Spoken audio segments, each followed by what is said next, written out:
Thank you so much for joining us today. So today we have Elizabeth Wu, our independent consultant who now working for UNDP on the regional study on the environmental justice. And we also have the next speaker, Ms. Gonganok Watanapum from the Earthrise International, who have deep experience and expertise on the corporate accountability and also the transboundary environmental issues in the Mekong regions. And the next speaker, next to Kun Kanok, is Kun Dorothy Wang from Friends of Nature. So today she will be bringing her experience and insights around China evolving environmental governance landscape. And last but not least, we also have Judge Diba from the High Court of the Maldives, offering the judicial perspective on the environmental rights and enforcement. So the sections today, we would like to begin with the presentation from our colleague, Elizabeth, that she have done a very good study on the environmental justice for Asian and Pacific. And then we will follow by our panel discussion to share their country experience relating to the environmental justice. So please let me give the floor to Elizabeth for the presentation. Hi, it's very a pleasure. Good morning, everyone. Thank you so much for this opportunity to join us for this roundtable. So I will only have 10 minutes for my presentation before we go into the discussion proper. So I'm actually going to go quite fast. So please bear with me. Next slide, please. So this basically is an environmental justice study that the UNDP has commissioned, which analyzes specific environmental justice issues to provide programmatic recommendations to strengthen the rule of law. And this involves working with 5 of the UNDP country offices, so that's Thailand, Indonesia, Maldives, China, and Bangladesh. And the study really involved a mixed method approach of reviews of laws and policies together with stakeholder consultations from the judiciary, the government, civil society, bar councils, and actors.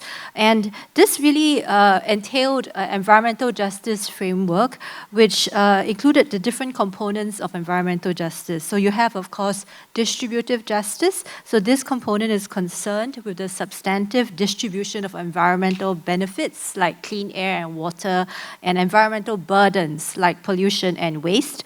And that focuses on the fairness of the outcomes of environmental decision making. When you talk about laws governing natural resources and use planning and pollution, that all creates the legal framework for the distributions, and that's distributive justice. You then have procedural justice. So this component focuses on the fairness and inclusivity of the processes by which environmental decisions are made.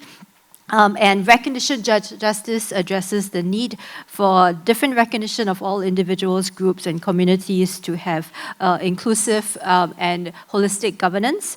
And fourthly, remediation justice is on availability, accessibility, and effectiveness of mechanisms to correct and mitigate and compensate for environmental harms and violations. So that's the environmental justice framework, but it intersects very closely with the Kunming-Montreal Global Biodiversity Framework, the Sustainable Development Goals, as well as the United Nations Guiding Principles on Business and Human Rights that you've heard a lot about over the past day or so. And I'll use some of the country examples to show the interlinkages for this. Next slide, please. Okay, so I've got to go really fast. I'm really running out of time. Okay, so I'm going to whisk through the 5 countries. So first is Thailand. So the selected justice issue, and Tarini was working together with Tarini on this, and it was awesome. The issue was transboundary air pollution, 2.5 air pollution due to agricultural burning and accountability mechanisms. Kun Chompu was one of the stakeholders that we interviewed, and there were obviously a variety of different feedback, but this really concerns the absence of effective extraterritorial remedies for communities that are affected by agricultural and supply chain activities in the Mekong sub-region, the activities by mostly Thai-domiciled multinational companies operating in the region, and the demand for this kind of agriculture and the consequent pollution is driven largely by Chinese consumption of Thai agricultural products. So there's a transnational corporate accountability element to this.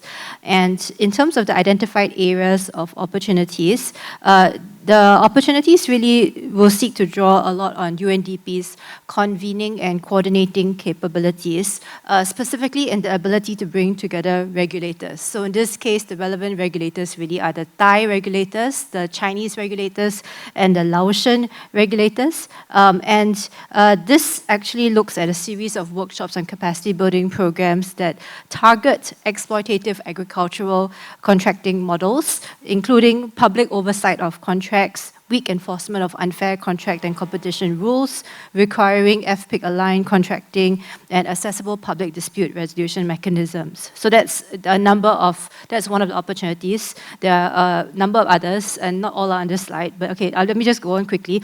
The other one is engaging with Chinese prosecutorial and judicial authorities on overseas corporate conduct. As we will shortly discuss, China's environmental public interest litigation for environment is quite progressive in some respects, with a prosecutor-led litigation system and, of course, NGO-led litigation system, but it's very focused on domestic and not necessarily on the impact of Chinese companies that are operating outside of China.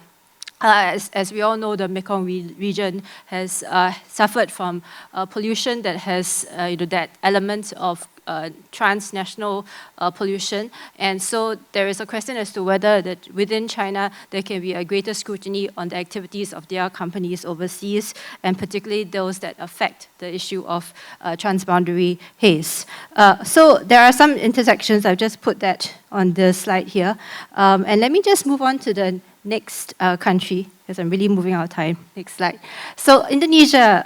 So the Indonesia issue is really strengthening access and benefit sharing in the forestry sector. So this has to deal with the lack of coordination between different laws to recognize indigenous people and then recognize their land. And then even more, the conflict between the desire to keep land for conservation versus land which goes to indigenous people, and then the conflict between that and corporate concessions on the land, and then also conflict with using that land for the purposes of carbon sink and climate change mitigation. So this is quite an entrenched problem, and the specific environmental justice opportunity that was sought to be advanced was planning to do a multi-stakeholder convening that would bring together first, I think in small group discussions, very closed-door communication with regulators, and then a convening which actually looked to address recognition, conservation, inclusive governance, as well as issues of green grabbing and safeguards against that,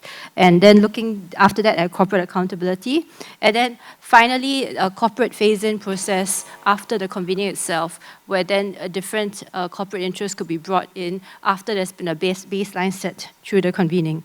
So I'll just move on then to the next country, which is Bangladesh. So next slide, please. So here in Bangladesh, the focus was on strengthening environmental justice in the water and river sector.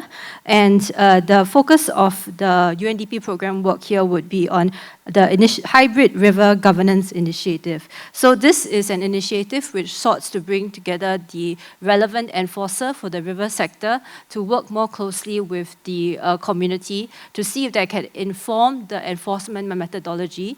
And this draws also from design features from other countries. So there's the Sea Patrol in the Philippines, where basically you have communities that are actually deputized as part of the enforcement capabilities. So they're giving legal titles, they're given, they're actually paid to help with the enforcement as a part of the formal process.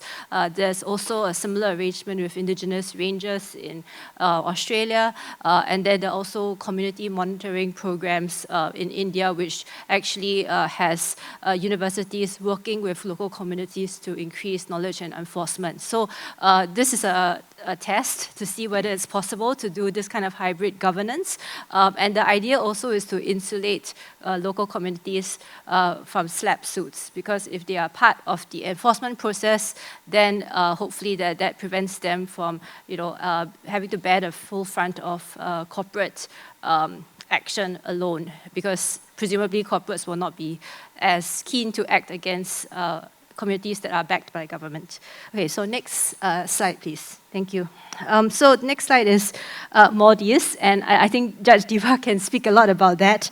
But Maldives, I think what's really interesting about the Maldives is the desire across all the stakeholders uniformly to increase capacity on understanding environmental justice through the lens of enforcers. So you have an Environmental Regulatory Authority, you have the Attorney General's Office, you have the Bar Council, you have civil societies, and you have the judiciary, all of which were very engaged in the idea of actually increasing capacity building here. And there was an acknowledged, I think, lack of that capacity here, and identifying UNDP as a very important convener to curate the capacity building, but also bring together the different actors within the environmental justice process. So examples of this would be best practices in assessing evidence, looking at scientific evidence, causation, different types of remedies, looking at transnational civil environmental tort litigation, looking at potentially transnational litigation against finances of projects in the Maldives, so that you are not limited to administrative caps of damages that are caused in the Maldives, looking potentially at how to cohere the Maldives international statements on their view of international law in, for instance, the International Court of Justice Advisory Opinion hearings with what's happening domestically in the Maldives. And is there any way civil society can use these different hooks to advance public interest litigation in the Maldives in particular ways? So there's a link here, obviously, with remedial justice and distributive justice, and perhaps we can speak more about that also with Judge Diba shortly.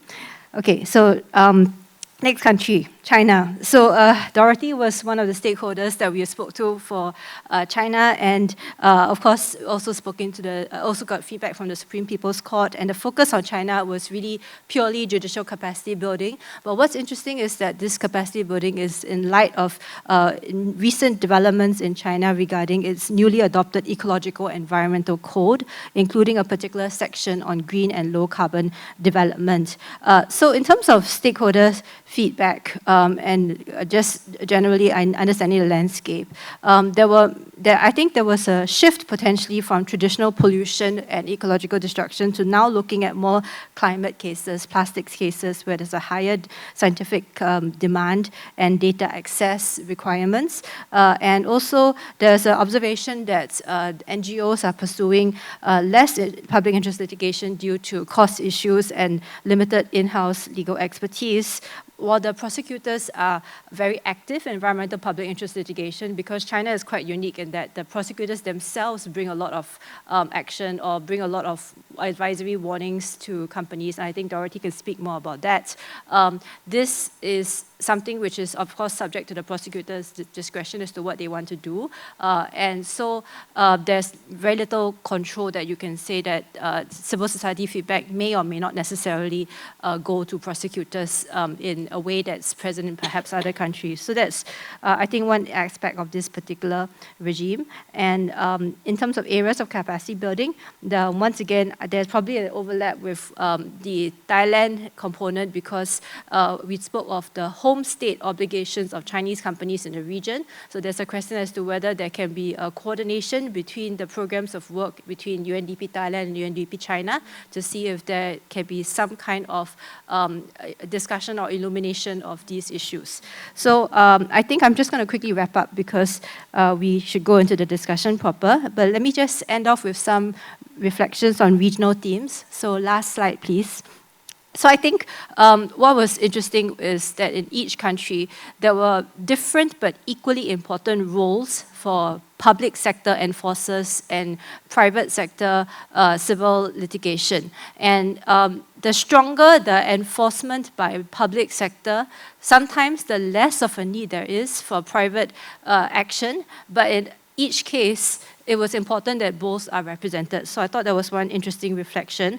The second is the importance of structuring dialogue to actually influence the way the legal structures develop. So I think this is most obvious in the Indonesia and Bangladesh examples, where it was quite important from stakeholders that government enforcement is directly informed by community perspectives and community activity before there is further engagement with companies. And the reason is to kind of build enforcement ecosystem that very organically takes into account the interests of the community instead of having an enforcement system which looks at the developmental aspect and then looks at more to companies' interests as opposed to community interests. So that was another aspect of this.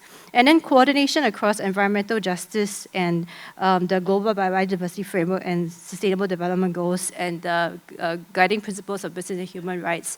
I just want to very quickly give you an example of the intersection. And I will just use the Thailand example in terms of the distributive justice in the Thailand example. So if you look at the Thailand example where you have distributive justice requiring environmental costs like the polluter pays principle and airshed management concepts that are proposed in draft legislation, would advance the prong of the Global Biodiversity Framework of Target 10, Sustainability in Agriculture, Target 15, Corporate Disclosure of Nature-Related Impacts. It will support SDG Goal 12, Responsible Consumption and Production, so SDG 3, Good Health and Well-Being, and finally, it will invoke both the UNGP Pillars 1 and 2 because it will demand that states enforce product liability rules and that corporations eliminate buyer and seller side greenwashing, and no-burn policies for agricultural products will be financially supported rather than just put the burden on impoverished farmers. So I want to end off with the comment that even though this is an environmental justice study, it impacts the Nature Pledge, the Global Biodiversity Framework, it impacts Sustainable Development Goals, and it is part and parcel of the guiding principles of business and human rights. So yeah, and look forward to the discussion shortly. Thank you very much. Thank you so much, Elizabeth, for the very comprehensive. You give us an overview of many countries in this study, right? But the questions today that we are going to explore, not just only what is the problems about environmental justice in the regions, we also would like to explore regarding who is actually accountable for these problems. So we will explore this together through the country lens with our experienced speaker. So let me begin with Thailand, Gonganok from Earthrise International. So you have a lot of work experience in the Mekong regions, and we have seen that there is a strong gap for the corporations in tracing their suppliers and also practice sustainability principle, right? Many of them also claim that they have no burning policy, but actually in reality, it's difficult to say and claim that. And we found that most of the time, right, the Thai company also shipping the responsibility to the small farm holders. So what kind of mechanisms or legislation that could prevent this action from the business sector? And also building on your work in Thailand, we just saw a major case ruling by the administrative court that the issue of air pollution in the northern region of Thailand is now being recognized as the legal rights for people. Can this be used as an example to hold the government and private sector accountability on the issue regarding the transboundary pollutions and also other BHR issues? So over to you. Okay, thank you, Tarini. And yeah, thank you for having me. So I would like to start with provide the audience for some background information. So in the north of Thailand, during the dry season, which is now, we facing a serious PM 2.5 air pollution. You can check the Air Visual app and you can see how bad of the PM situation in Chiang Mai and in other cities in the north. And yeah, Chiang Mai is the most polluted city in the world for this duration. There are multiple sources of the PM 2.5, including from the burning of the maize field, which are inside Thailand and also from our neighboring country, particularly from Chan State, Myanmar. We brought the case before the administrative court to demand the Thai government to do some action and duties under the environmental laws. Even though we won in the court, but there is no positive change from the government. Yeah, in my opinion, the impact of this strategic litigation is we raise up the public awareness. There are more public participation, particularly in the local level, but not in the central level.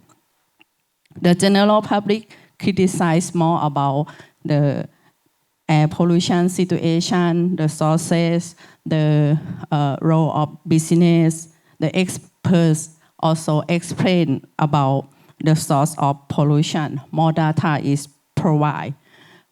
When there are in the news, in the mass media about the situation, okay, this time the government taking some actions, but when it's disappear in the news, is also no actions. Why the business also announced, we don't buy the maize from the burning area. We have our traceability system, but we use it as the voluntary. And when we focusing more on the maize, because Thailand have a lot of maize field in our country and import a lot from our neighboring country. 80% from import are from Myanmar. The buyer also from the Thai agri-business. So we play different role in the business regarding with the maize. The Clean Air Bill was considered in the parliament and tried to address the responsibility of a Thai person or the Thai business related with the source of transboundary pollution. Actually, in our court case, we also demand for the Thai Stock Exchange to force their listed company to review information regarding about connecting with the burning area in their ESG report. Because in Thailand, the stock require the listed company provide very quality information of the ESG part. So we were think this is one of our one thing that the business sector and the regulator can play the important role to help us in the air pollution issue. Unfortunately, the judges dismissed this claim, but we did not stop that. We do some kind of policy advocacy more with other stakeholders. Surprisingly, in this year, I just found this information. The Ministry of Commerce issued a regulation for import of burn-free maize. This new regulation impose additional environmental requirement. The goal to reduce the transboundary haze and PM 2.5 pollution, support environmentally friendly agriculture, and upgrade the agriculture supply chain aligned with the global trend. The importer is required to provide the document, the source information, and relevant evidence to demonstrate that the import maize meet the burn-free condition, and those information we can tracking back. The import maize must come from the product source or agriculture practice that do not use the burning in the cultivation process. This is a very good step that we can have the mandatory to traceability system. Yeah, we shift up from voluntary to mandatory, but it's just the first step. Yeah. So I would like to share some of several remaining challenges from my perspective. Firstly, for the traceability and monitoring, the mandatory traceability system should be extended to include about the maize inside Thailand too. Don't use only for the import one. We should use for the product inside Thailand too. Furthermore, the monitoring should not be limited to the harvesting period only. Since the farmer usually they harvest and they waiting the time and then they burn, but how we can trace throughout the entire years. Ensure that everyone can access the traceability information to cross-check the information from the agri-business. It should not be only one-side information. So it would be good if we can check it back and ensure the transparency of the information. For the stakeholder responsibility, we must ensure that the law and the operational burden does not fall only to the farmers. How the business can support the farmers. And more issue, the farmer, maybe they are indigenous people, maybe they are marginalized people. How we can support those kind of people. Responsibility should be shared by all stakeholders across the upstream, midstream, or downstream sector in the ecosystem. For the legal action, the Clean Air Act should be enacted urgently and the government should reconsider it immediately. This should include the effective enforcement of the polluter pay principle, and also it should incorporate the provision regarding the extraterritorial obligations of the Thai parent company concerning any right infringement by their subsidiary in abroad. Last but not least, I wish we, people in Thailand, will have the clean air. The government play an important role in protecting, and the business sector also share the responsibility throughout their supply chain. Thank you. Thank you so much ค่ะคุณกรณ์กนก about this information's update and also the recommendations on behalf of the civil society organization who are leading this work in Thailand. You have highlighted so many keywords here, especially when it comes to testability. I think many companies start to have the conversations around this, but the thing is that the testability sometimes it's only applied for your supplier tier 1. Someone is very close to you in terms of spending, in terms of volumes of purchasing. So the question is right now is about the human rights risks. For example, the burning that your supplier non-tier 1 created and also impacted the whole province and even beyond, right? So these questions is very interesting, and we will have the discussion continue in the workshop today. So would be quite interesting to forward this discussion to business colleagues. And also you highlight the movement in terms of moving from the soft approach to the hard one by having the mandatory requirement, right? So I think this one is a good movement in Thailand, but the next question, as you mentioned, about the enforcement. So we will need the civil society, to support this, and also the business commitment to make this to reality. Thank you so much. Let's moving on to the next speaker. Now we know the situations of Thailand, what is going on, what are the key challenges facing the business sector? So the next question is that do people in other countries really have the access to justice, especially people who have less voice to seek the remedy and justice in this society? So I would like to invite Dorothy Wang for these discussions. So Dorothy, in China, I have seen a lot of progress in terms of environmental governance. For example, the establishment of over 2,000 environmental courts and tribunal, and also the recent adoptions of a new ecological and environmental code. Right? From your perspective, do you think that these developments have the implications toward the corporate accountability and access to justice in China? So over to you.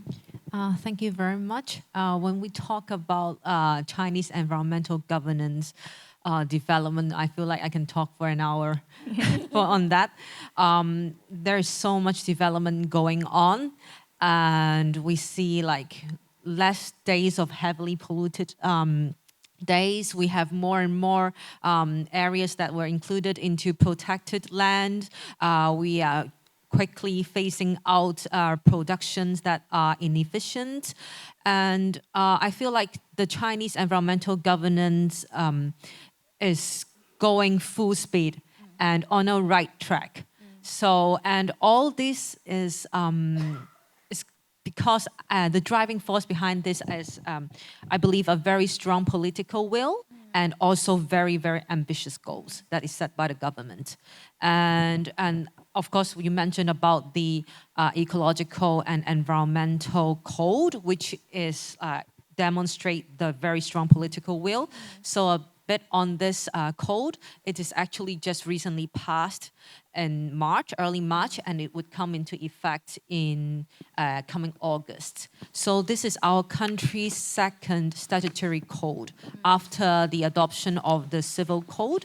And this ecological and environmental code, it has provision articles of more than 1,200 articles, and it consolidates more than 30 laws into a unified system to tackle pollution and also biodiversity protection. And more importantly, it introduced a general framework on climate change statutory, like how a statutory framework on climate change, especially on climate change mitigation and also climate change adaptation. So this is definitely going to bring a lot of implication on corporate accountability, because that would mean a higher requirement and more like more legal investments into, or like a stronger framework into like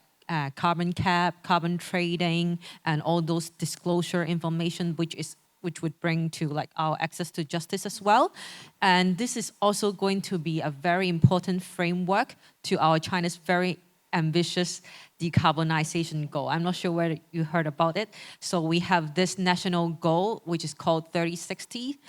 We are committed to peak our carbon emission by 2030, which is just a few years to go, and then achieve carbon neutral in 2060s. So with this code, and we expect more and more standards, regulations, directives that comes with the code, we can have a more comprehensive accountability, especially on achieving these goals. Thank you so much, Dorothy. We understand more about the evolving landscape in the environmental governance in China.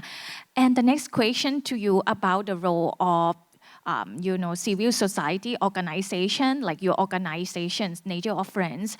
What kind of role do they play in advancing this landscape so far? Thank you. So I work with an organization called Friends of Nature, and we are one of the oldest local grassroots environmental NGO in China. So one, I think of two critical roles. One of which is we do strategic litigation that tries to bring about a systemic change. So as Elizabeth has mentioned earlier, that there are a huge development in our environmental public interest litigation, and most of the cases are brought by the prosecutions. They do tens of thousands of cases each year, and for our organization, we've only do like more than 60 in the past 15 years. But in those 60 plus cases, we do have a lot of landmark cases which brought about systemic changes. So this is because for the prosecutions, when they consider whether or not to bring a lawsuit, they would consider a lot of factors such as success rates, their KPIs, and other different factors, pressures. But for us NGO, we are more committed, or we are not fear of like losing a case, as long as it is a case that is worth like trying. And so we would try to bring environmental problem to the court, which were not previously addressed in the court, and in the hope that it can use like one specific case to push for the whole systemic change. So there are some successful examples that I can think about.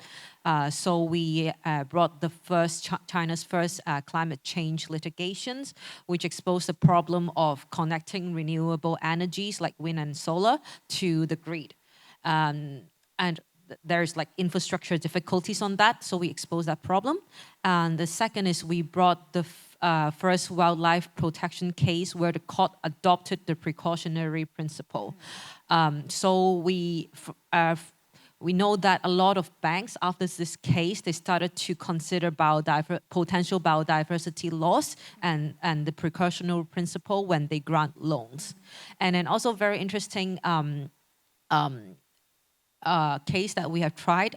We have success in the trying to use charitable trusts for damages, or like we can call like compensatory money that the defendant need to pay in a lawsuit. So most of the situation, generally the principle or the law requires the defendant for all the compensatory money that arise from like environmental public interest litigation, they go to a government designated account for environmental protection, or just go straight to the treasury. But the problem with that is those money, which is supposed to be used to the environment, usually in those cases, it's lack the transparency. So we don't know like the accountability of the money, where it is used for. But our attempt in pushing for the use of charitable fund, which we succeed, is like those funds, the defendant would put it into a charitable trust, and we are not able to benefit from the trust as required by the law. But that trust can use to subsidize projects by other CSOs, which work on the environment problem that is actually related to the case itself. So I think this also promotes accountability of the use of those money from the litigation. So this is something that I think, even though we do not do a lot of cases, but we try a lot of things. So looking forward, I think we are trying to do more, maybe attempt on like greenwashing cases, and also maybe transboundary corporate accountability cases. But the law is a little bit behind this, so we are still in a exploring stage. Thank you so much, Dorothy. So you have highlighted many situations in China, especially now it's come to the political view that the government willing to take it forward to invest on the legal compliance, which is increasing, observed by the compliance of the corporation, right? And you also mentioned about the legal assistance to the victims, and also the fund, the charitable fund, which is very interesting. Thank you so much. So linking to your conversation, we cannot complete this conversation without having the view from the judiciary. So that's why we have just Dibana to be part of our discussion today. So just Diba, let me ask you the questions. We have listenings about many country experience about, their situation on environmental governance, right? For Maldives, is one of the country that have a strongest constitutional foundations for the environmental rights, but still the country facing pressure in terms of the development and climate. So, in your views, do you see the most critical gap when it's come to the legal frameworks and the actual enforcement? Bismillahirrahmanirrahim. Assalamu alaikum and thank you for having me here. I know that we are pressed for time and they're showing me 5 minutes and I'll try to keep it as concise as possible. First of all, allow me to give you a bit of context. Most of the time when you hear about Maldives, it's about sandy beaches, resorts, and forgive me for giving a slightly gloomy picture and a different side of our life. To give you more context, we are a small nation spanning about 90,000 kilometers, most of it water, and land constitutes about 298 square kilometers. Yeah? Square kilometers, not square feet, sorry. Our capital is Male. It's about 5 kilometers if you walk around it. That's how small we are talking about. And we are constituted of 1,194 islands. And all of those islands are very small. Constituents are 700 people on one island, 60 people on one island. So what we are dealing with is scattered islands, resources having to be placed and made available to a public who have difficulty in mobility. And that's a huge issue when it comes to state resources being distributed. And that's where our problem comes in. First of all, our entire economy is pretty much dependent on tourism now. When we were young, it used to be fisheries. Yes, we export tuna, and we catch tuna not by netting, pole and line. Each and every one is caught separately. So our entire economy is dependent on sustainable environmental practices. So once you have understood that background, we are now dealing with lack of land and a need to combine resources. And reclamation is the main issue that we come across when it comes to problems in the Maldives that we face. Litigation is difficult, and unlike China, where you have public interest litigation, which is quite common, again, to give you a bit of context, we were only a British protectorate, and which means that we never inherited the English legal system.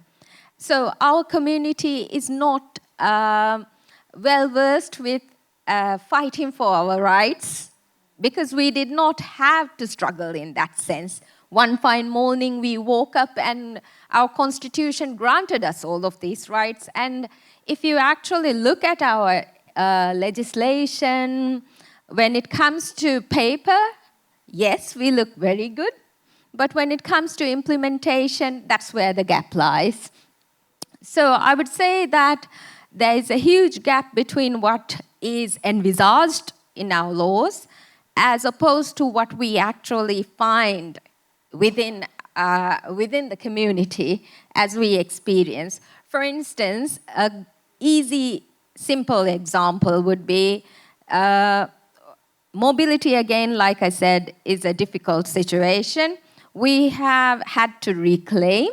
And recently, what we had in 2015 was reclamation of a mangrove, which had been there for practically forever.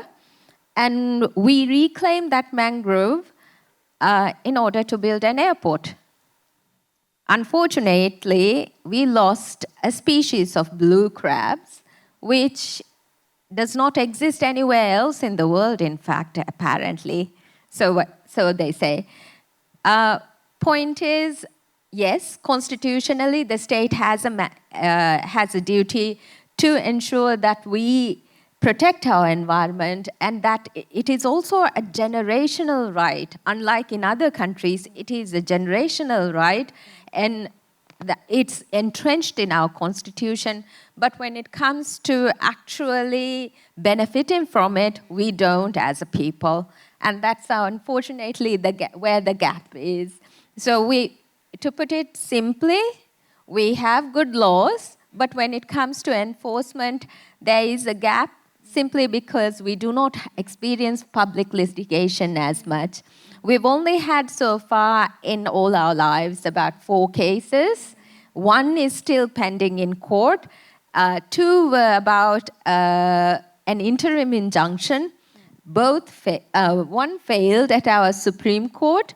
I'm happy to say that at least we did a good job at High Court level in trying to advance environmental rights, but unfortunately it did not survive our Supreme Court. But like you mentioned, that we do require capacity in that sense to understand the broader impact that environmental litigation could have on how we get to experience those rights.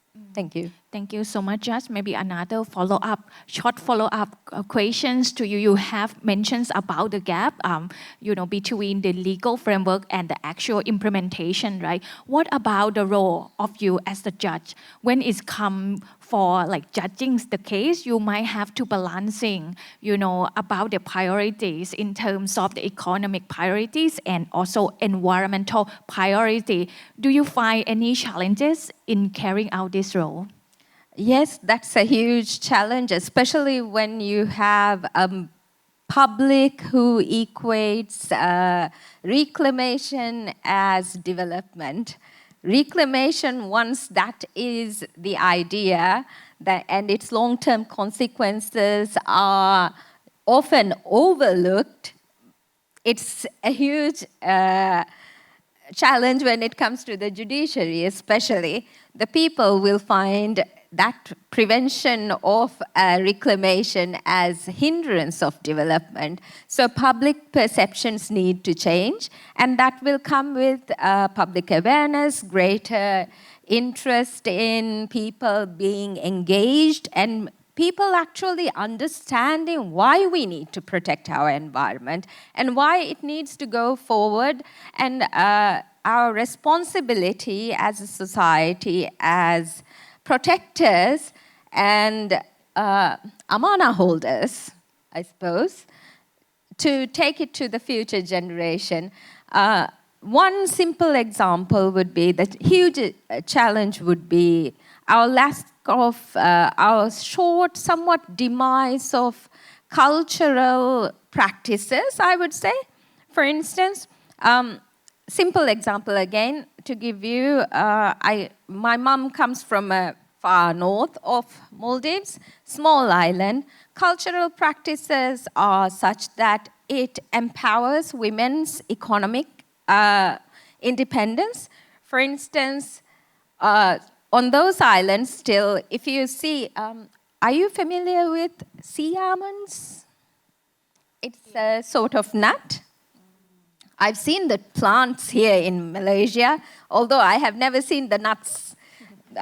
Those, once it falls on the ground, my mom's island, if somebody sees it, you draw a circle around it, and nobody's going to take it. So it's considered as claimed. Yeah? So foraging, and then again, for instance, palm trees. So you have palms. Palm leaves falling down, you put a knot on it, and it's considered as claimed. Now, these are things that you get from the environment, and out of those palm leaves, we make eco brooms. Our women make those eco brooms. And the sea almond, it's a long process of harvesting it, but that again provides for women's economic independence. But if you start reclaiming, we will lose this forestry, we will lose all of these things. And the end result is, although it is going to take time, what we would have is women who are no longer as empowered financially with their own abilities to exist in our society. And that's something that we need, that's something that we do not see right now, although it's a very real prospect that we face. Thank you so much, Judge. I'm a bit mindful of the time, so we would like to open the floor if anyone have any burning questions for our speaker today. I see no hand. All right. Our speaker will still be with us, throughout the sections today. So at the end of the conversations today, I think we, come out a lot of keywords, from country experience, right? From global supply chain, transboundary issues to the role of civil society, how do they support the victims, and evolving regulations and landscape when it comes to the environmental governance, and also the role of judiciary in supporting such a case. So therefore, we come back to the questions like who accountable for the environmental justice. I think we can see that everyone in the room, civil society, private sector, judges, government, they are all accountable. They are the key partner in this ecosystem to put forward a great accountability when it comes to the environmental protections. So I hope everyone is benefit from our experts' experience and perspective today. And we still have many more sections. In the afternoon, we have the youth sections and also the workshop for the company, continue our conversation from climate and decarbonization from yesterday. I'm a bit mindful of the time that we are running late. So I would like to give the floor back to Belinda. But before that, please give round of applause to our four distinguished speakers. Thank you.